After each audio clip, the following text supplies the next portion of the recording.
Hello friends, welcome to exam page. आज का जो टॉपिक है पॉलिटिकल साइंस का मोस्ट इम्पॉर्टेंट 500 क्वेश्चन सीरीज में से है। तो इसका ये वीडियो पार्ट 4 है। इसके पहले भी मैंने 3 वीडियो बनाया है, जो आपको अगर देखना हो तो आई बटन पे क्लिक करके देख सकते हैं। तो बिना देर किए हुए क्वेश्चन पे चलते हैं। देखिए, फर्स्ट नंबर क्वेश्चन में कह रहा है संपत्ति के अधिकार को मूल अधिकार से हटाकर किस अनुच्छेद में रखा गया है। पहले क्या था, संपत्ति का अधिकार था जो मूल अधिकार था, लेकिन उसको हटा करके किस अनुच्छेद में रखा गया। तो ऑप्शन देखते हैं। ऑप्शन ए है आपका अनुच्छेद 31, अगला है बी में अनुच्छेद 301 का, सी में अनुच्छेद 300 के का और डी में है अनुच्छेद 19 के प्रथम में। तो इसका आंसर क्या हो जाएगा? इसका आंसर हो जाएगा अनुच्छेद 300 के का में। ठीक है, तो देखिए अब इसका अनुच्छेद 31 है। इसमें वर्णन किया गया है विधि की व्यावृत्ति के बारे में। 31 में किसका वर्णन है? विधि के व्यावृत्ति के बारे में। जबकि 301 के का में है आपका व्यापार संबंधी आज़ादी, व्यापार वाणिज्य में आज़ादी। जबकि 19 के प्रथम में है बोलने की आज़ादी, हम कहीं भी बोल सकते हैं, हमें बोलने की आज़ादी देता है अनुच्छेद 19 के का से। सेकंड नंबर क्वेश्चन कर रहा है पंचायत के चुनाव कराने हेतु निर्णय किसके द्वारा लिया जाता है। ऑप्शन ए है केंद्र सरकार, बी है राज्य सरकार, सी है जिला न्यायाधीश और डी है चुनाव आयोग। जो पंचायत का चुनाव होता है उसका निर्णय कौन लेता है? राज्य सरकार लेती है। ठीक है, क्योंकि ये पंचायती व्यवस्था होती है जो राज्य के अंतर्गत आता है। क्वेश्चन नंबर 3 में कह रहा है निम्नलिखित में कौन उत्तर प्रदेश की प्रथम महिला मुख्यमंत्री बनी। तो इसका आंसर क्या होगा? पहले देखिए, ऑप्शन है सरोजिनी नायडू, बी में है सुचेता कृपलानी, सी में है इंदिरा गांधी और डी में है मायावती। तो देखिए इसका आंसर जो हो जाएगा क्या हो जाएगा? सुचेता कृपलानी हो जाएगी, जो उत्तर प्रदेश की प्रथम महिला मुख्यमंत्री बनी, या भारत की सबसे पहली महिला मुख्यमंत्री भी कहलाती है, क्योंकि ये सबसे पहले मुख्यमंत्री बनी थी। और जो सरोजिनी नायडू हैं उत्तर प्रदेश के सबसे पहले महिला राज्यपाल बने, और यह भी भारत की प्रथम महिला राज्यपाल है। ठीक है, तो ये दोनों को भी ध्यान में रखिएगा। अगला 4 नंबर क्वेश्चन में कह रहा है विधानसभा के सदन की बैठक के लिए गण पूर्ति के लिए कितना सदस्य होना चाहिए। यानी कि संविधान सभा की जो बैठक होता है उसमें कितना व्यक्ति आने पर ही बैठक होगी, अन्यथा नहीं होगी। इसका ऑप्शन देखिए 3 सदस्य अथवा कुल सदस्य का 1/10 भाग से अधिक। सेकंड में कह रहा है 10 सदस्य अथवा कुल सदस्य का 10वें भाग जो से अधिक हो। उसके बाद कह रहा है सदन की कुल संख्या का आधा, और डी में कह रहा है सदन के कुल संख्या का 10वां भाग। तो इसका आंसर हो जाएगा ऑप्शन नंबर बी, 10 सदस्य अथवा कुल सदस्यों का 10वां भाग होना चाहिए, तभी लोकसभा में विधानसभा में बैठक होगी, अन्यथा बैठक रद्द हो जाएगी। क्वेश्चन नंबर 5 में है राष्ट्रपति शासन राज्य का प्रमुख शासन संचालन कौन करता है। राष्ट्रपति शासन में राज्य का संचालन कौन करता है। ऑप्शन ए होगा राष्ट्रपति, बी है राज्यपाल, सी है प्रधानमंत्री और डी है कार्यवाहक मुख्यमंत्री। तो इसका क्वेश्चन क्या था कि अगर किसी राज्य में राष्ट्रपति शासन लगा हुआ है तो वहाँ का संचालन कौन करेगा। तो इसका ऑप्शन हो जाएगा बी, उस राज्य के राज्यपाल वहाँ का संचालन करेगा। अगला क्वेश्चन कर रहा है वित्त आयोग का प्रधान कार्य क्या है। ऑप्शन है केंद्र और राज्यों के बीच वितरण, बी है वार्षिक बजट तैयार करना, सी है वित्त मामलों में राष्ट्रपति को सलाह देना, जबकि डी में कह रहा है संघ के मंत्रालय और राज्यों की निधि का विनिधान के लिए। तो इसका जो आंसर हो जाएगा वो हो जाएगा केंद्र और राज्यों के बीच वितरण के लिए। जो वित्तीय आयोग का कार्य जो क्या होता है, केंद्र और राज्यों के बीच वितरण के लिए होता है। देखिए अगला क्वेश्चन कर रहा है कि निम्नलिखित में कौन सा एक प्रावधान भारतीय संविधान के अंतर्गत संसद के सदस्यों के विशेषाधिकार या उन्मुक्ति को निर्धारित करता है। निकालने का मतलब है, क्वेश्चन है संविधान के अंतर्गत संसद के सदस्य के विशेषाधिकार किस अनुच्छेद में वर्णित है। तो ऑप्शन ए 104, ऑप्शन बी है 105, ऑप्शन सी है अनुच्छेद 182 और डी में 82 सिर्फ है, ऑप्शन डी में है 117। तो ये इसका आंसर हो जाएगा, वो हो जाएगा आपका 105 हो जाएगी। और देखिए इसमें अनुच्छेद 82 जो है, इसमें जनगणना के पश्चात पुनः समायोजन के लिए किया जाता है। जो अनुच्छेद 82 में वर्णन किसका है, जनगणना के पश्चात समायोजन के बारे में लिखा गया है। जबकि 117 में है वृत्तीय विधायक के बारे में है। ठीक है, अगला क्वेश्चन आपका है पंचायती राज त्रिसोपान प्रणाली का प्राथमिक भाग कौन है, यानी प्रथम भाग कौन है। ए है पंचायती राज पंचायती समिति, बी है ग्राम पंचायत, सी है जिला समिति, डी इनमें से कोई नहीं। तो इसका क्या आंसर हो जाएगा, ग्राम पंचायत। जो पंचायती त्रिसोपान प्रणाली का प्रथम भाग होता है जो ग्राम पंचायत, और दूसरा भाग होता है पंचायत समिति, और तीसरा जो होता है वो जिला समिति होता है। ठीक है, अब देखिए अगला क्वेश्चन में कह रहा है कि भारतीय संविधान के किस अनुच्छेद के तहत अनुसूचित जाति एवं जनजाति के सदस्यों के लिए विधानसभा में सीटों को आरक्षित किया गया है या आरक्षण प्रदान किया गया है। तो ऑप्शन इसका है अनुच्छेद 330, अनुच्छेद 331, अनुच्छेद 332 और अनुच्छेद 343। तो इसका जो आंसर हो जाएगा अनुच्छेद 332 होगा। कितना होगा, अनुच्छेद 332। विधानसभा में अनुसूचित और जनजाति और जाति के लिए अनुच्छेद 332 है, जबकि लोकसभा में अनुसूचित जनजाति और जाति के सीट के आरक्षण के बारे में पूछेगा तो अनुच्छेद 330 हो जाएगी। और 331 में है एंग्लो इंडियन के सदस्यों के बारे में है 331 में, और जबकि 343 में राष्ट्रीय भाषा हिंदी के बारे में, राष्ट्रीय भाषा हिंदी के बारे में। ठीक है,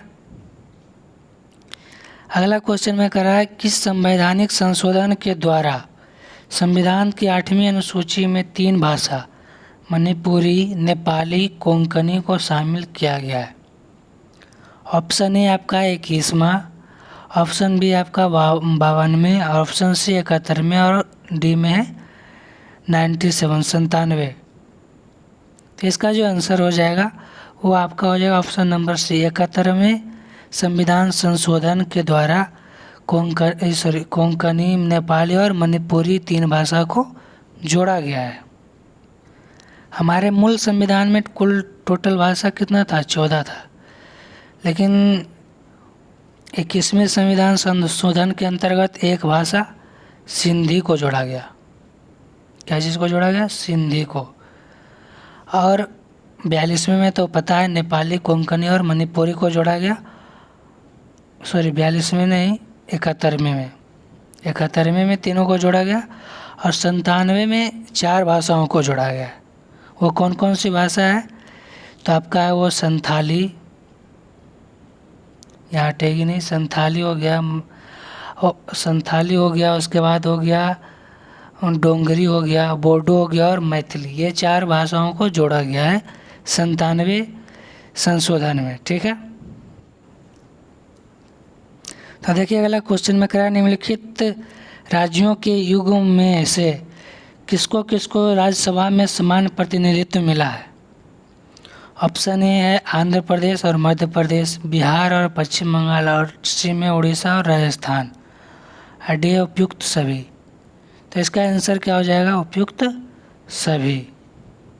देखिए इस क्वेश्चन का मतलब क्या कर रहा है कि राज्यसभा में किन किन राज्यों को समान सीट दिया गया है। आंध्र प्रदेश और मध्य प्रदेश को समान सीट दिया गया है, दोनों को 11-11 सीट मिला है, जबकि पश्चिम बंगाल और बिहार के 16 को, और उड़ीसा और राजस्थान को मिला है 10-10 सीट मिला है। ठीक है, और सबसे ज़्यादा किस राज्य को मिला है? तो उत्तर प्रदेश को मिला है 31 को। उत्तर प्रदेश को सबसे ज़्यादा कितना है? 31 राज्यसभा सीट मिला है। इस क्वेश्चन में कह रहा है कि किस विधानसभा के सदस्यों की संख्या सबसे अधिक है। तो सुनिश्चित है जिस राज्य की जनसंख्या सबसे अधिक होगा वहीं की विधानसभा के सदस्यों की संख्या भी अधिक होगा। तो ऑप्शन देखिए, ए में है उत्तर प्रदेश, बी में मध्य प्रदेश, सी में बिहार और डी में राजस्थान। तो सबसे ज़्यादा जनसंख्या किस राज्य में? उत्तर प्रदेश में। तो इसका आंसर भी हो जाएगा उत्तर प्रदेश। उत्तर प्रदेश में 403 सीट है, जबकि मध्य प्रदेश में 230 और बिहार में 243 और राजस्थान में हो गया आपका पूरे 200 सीट है विधानसभा का। ठीक है, इसको भी देख लीजिएगा। अब अगला क्वेश्चन देखते हैं। अगला क्वेश्चन में क्या है? कह रहा सदन में राष्ट्रपति के विरुद्ध महाभियोग प्रस्ताव पास करने के लिए कितने सदस्यों का समर्थन चाहिए होता है? तो ऑप्शन ए में कह रहा है सदन में उपस्थित मतदान करने वाले कम से कम 2/3 भाग हो, सदन के सदस्यों के कम से कम 2/3 भाग हो, और सदन के कुल सदस्यों में से बहुत संख्यक सदस्य हो, और डी में सदन के विशेष बहुमत। तो इसका जो आंसर हो जाएगा ऑप्शन नंबर आपका बी हो जाएगा। संसद में कुल सदस्यों में कम से कम 2/3 भाग होना चाहिए। जितना संसद में सदस्य है उसके 2/3 भाग मिल करके राष्ट्रपति पे महाभियोग लगा सकता है। ठीक है, देखिए अगला क्वेश्चन करा संयुक्त राज्य लोक सेवा आयोग के अध्यक्ष और सदस्यों की पदावधि कितनी होती है? संयुक्त राज्य लोक सेवा आयोग के अध्यक्ष और सदस्यों की जो पदावधि होती है कितने वर्ष की होती है? तो देखिए इसका ऑप्शन है 5 वर्ष या 62 वर्ष की आयु जो भी पहले पूरा हो। बी में 5 वर्ष 65 वर्ष की आयु जो भी पूरा हो पहले हो, और सी में करा 6 वर्ष 62 वर्ष की आयु और जो भी पहले पूरा हो, और डी में है 6 वर्ष या 65 वर्ष की आयु और जो भी पहले पूरा हो। तो इसका जो आंसर हो जाएगा आपका ऑप्शन नंबर सी हो जाएगा। 6 वर्ष का कार्यकाल होगा या फिर 62 वर्ष अगर आयु पूर गया है तो वह पदावधि उसका समाप्त हो जाएगा। ठीक है,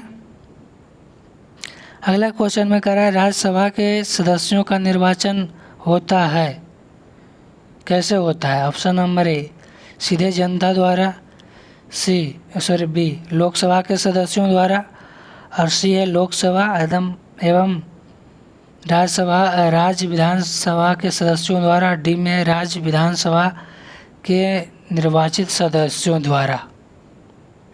तो इसका आंसर हो जाएगा ऑप्शन नंबर डी, राज्य के विधानसभा के सदस्यों के निर्वाचित सदस्यों द्वारा होता है राज्यसभा के निर्वाचन। ठीक है, अगला क्वेश्चन देखिए, कार्य क्वेश्चन संघ सूची का विषय है, इसमें से बताना है कौन संघ सूची का विषय है। एक पुलिस, बी सीमा कर, सी न्याय, और डी फौजदारी विधि और प्रक्रिया। तो देखिए पुलिस है जो ये तो राज्य में भी होता है और केंद्र में भी होता है, और ये दोनों भी राज्य और केंद्र में होता है। तो इसका ऑप्शन नंबर क्या हो जाएगा? बी सीमा कर। सीमा कर जो होता है वह केंद्र लगाता है। ठीक है, इसलिए इसका आंसर भी क्या हो जाएगा? सीमा कर हो जाएगा। सीमा कर संघ सूची का विषय है। अगला क्वेश्चन में देखिए कह रहा है लोक सेवा आयोग अपना प्रतिवेदन किसको सौंपता है? ए राष्ट्रपति को, बी है विधि मंत्री को, सी है लोकसभा के अध्यक्ष को, डी है प्रधानमंत्री को। तो इसका आंसर क्या हो जाएगा, ए नंबर हो जाएगा राष्ट्रपति। लोक सेवा आयोग के सदस्य जो अपना प्रतिवेदन सौंपेगा, किसको सौंपेगा, वो राष्ट्रपति को सौंपेगा। ठीक है, देखिए इस क्वेश्चन में कह रहा है कि किसी राज्य में राष्ट्रपति शासन की उद्घोषणा किस व्यक्ति के प्रतिवेदन मिलने पर राष्ट्रपति करता है। क्वेश्चन कह रहा है कि किसी भी राज्य में राष्ट्रपति का शासन लागू करना हो तो किस व्यक्ति का प्रतिवेदन राष्ट्रपति को मिलेगा, तब लगेगा। तो ऑप्शन इसका देखिए, ए में राज्य का राज्यपाल, बी में राज्य का मुख्यमंत्री, बी में राज्य के गृह मंत्री और सी में राज्य के विधानसभा अध्यक्ष। तो इसका आंसर क्या हो जाएगा, राज्य का राज्यपाल। राज्य का राज्यपाल जब राष्ट्रपति को एक लेटर लिखकर बोलेगा कि राज्य में राष्ट्रपति शासन की जरूरत है, तो राष्ट्रपति उस राज्य में राष्ट्रपति शासन को लागू करेगा। ठीक है, क्वेश्चन नंबर 19 में कह रहा है पंचायती राज को डैश के अंतर्गत स्वशासन की इकाई के रूप में संगठित किया गया है। ए है संविधान के मूल अधिकारों, बी में भारतीय संविधान की प्रस्तावना, सी में राज्य के नीति निर्देशक तत्व और डी है संविधान का 73वां संविधान संशोधन।